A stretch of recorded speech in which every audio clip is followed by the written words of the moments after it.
Bonjour à toutes et à tous, c'est Nathalie pour cette nouvelle vidéo du dimanche. Donc aujourd'hui 24 janvier. Donc je vous avais dit que je vous ferai une vidéo sur le bilan urodynamique. Alors comme la dernière fois, je vais lire pas mal. Je vais vous lire la fiche info patient qui est faite par l'Association française d'urologie. Donc je ne vais pas dire que des bêtises. Voilà. Alors, j'avais déjà parlé du bilan aérodynamique, mais c'est vrai que j'ai vu pas mal de gens qui devaient en faire et qui s'en inquiètent, ayant peur d'une part que ça fasse mal, enfin, et voulant savoir exactement en quoi ça consistait. Donc là, je vais vous lire quelques petites infos et puis après, je vous donnerai mon ressenti à moi. Donc déjà, qu'est-ce qu'un bilan urodynamique?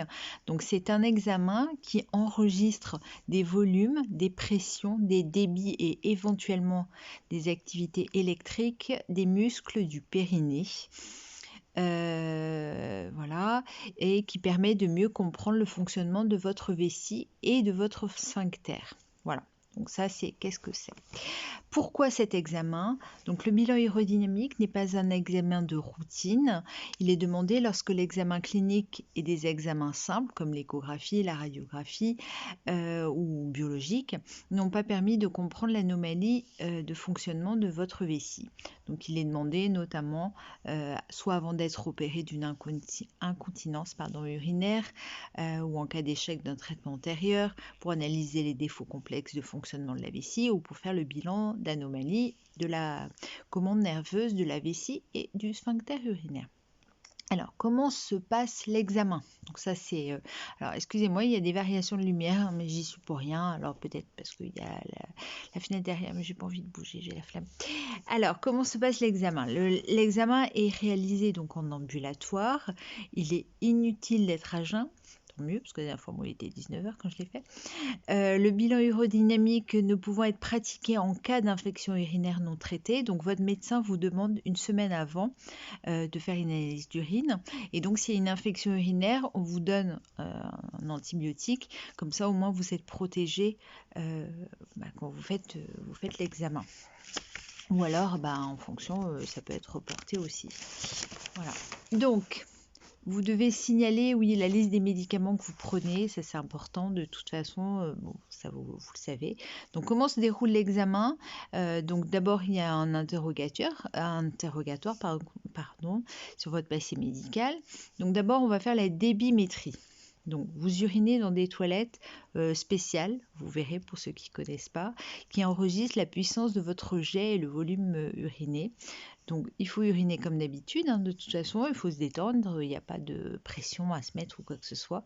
Pour que l'examen puisse être interprété correctement, il faut que vous ayez uriné en quantité suffisante. Ça, c'est pas toujours évident pour nous. Donc, évitez en revanche d'avoir la vessie trop pleine, ce qui peut perturber le fonctionnement de votre vessie ou entraîner un blocage. Donc après, on va vous faire une cystomanométrie. Donc, elle consiste à enregistrer les pressions dans la vessie pendant son remplissage. Donc, c'est un examen qui, alors ça va dépendre de l'endroit où vous le faites, soit qui se fait complètement allongé, soit de manière assise, soit en manière gynécologique. Ça dépend vraiment des endroits. Moi, j'ai eu plusieurs manières de le faire. Donc, il nécessite de mettre en place une sonde. On vous met une sonde très fine dans la vessie par le méate urinaire. Donc, moi, je peux parler qu'en tant que femme. En tant que femme, ça ne fait absolument pas mal. Pour les hommes, je me doute que les choses doivent être un peu plus sensibles, plus délicates. Mais en tout cas, les femmes, non, vous n'avez pas mal. Donc cette sonde permettra de remplir la vessie avec de l'eau stérile et d'enregistrer simultanément la pression. Parfois, une petite sonde est introduite dans le rectum. Bon, ça, tout va dépendre par l'anus. Pour l'étude des maladies neurologiques de la vessie, il est parfois utile d'enregistrer l'activité électrique des muscles du périnée. Donc ça, tout dépend. Donc l'examen, donc là, c'est bien ce qu'ils mettent, est désagréable, mais non douloureux. Le passage des sondes entraîne simplement une légère gêne. Il est important de vous décontracter au maximum. Donc toutes les précautions sont prises pour vous mettre à l'aise et respecter votre pudeur. Donc après, la profilométrie urétrale. Elle consiste à analyser votre sphincter. Lors de cette troisième phase, la sonde est retirée progressivement. Il est important de se détendre le plus possible, de ne pas bouger ni parler pendant cette période. Donc les suites habituelles, le passage de la sonde peut irriter votre urètre et votre vessie. Vous pouvez ressentir quelques brûlures, quelques gênes. Vous pouvez, j'insiste bien,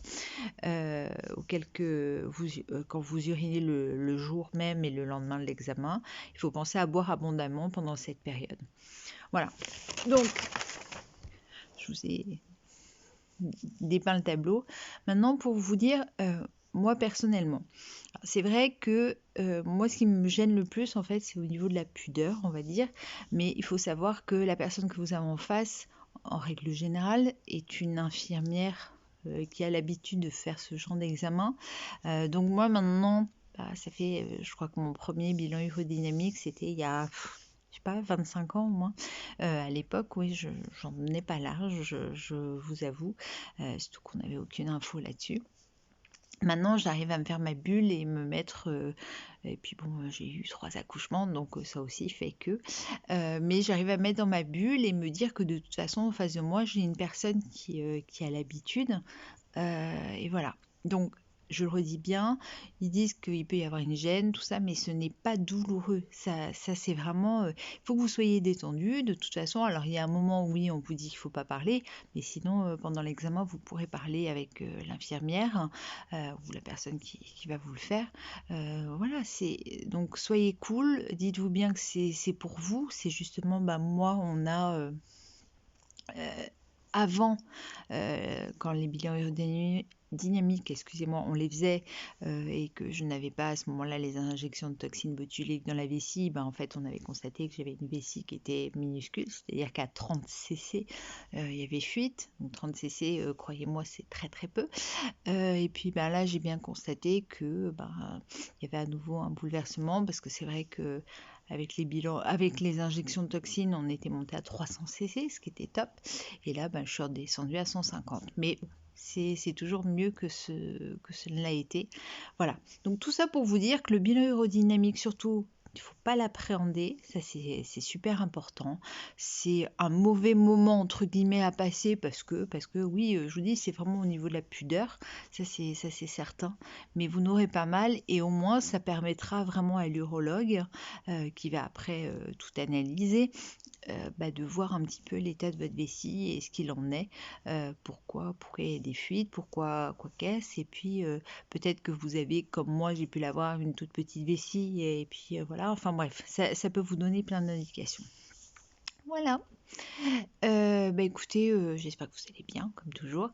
Je vais vous faire plein de gros bisous, passez une bonne fin de journée, et puis on se revoit très bientôt, et je referai peut-être, parce que j'ai des nouvelles infos par rapport au vaccin et tout, qui sont super intéressantes, peut-être que je vous en parlerai, parce que je sais que j'ai eu plein de retours par rapport à la vidéo de la semaine dernière, qui apparemment vous intéresse.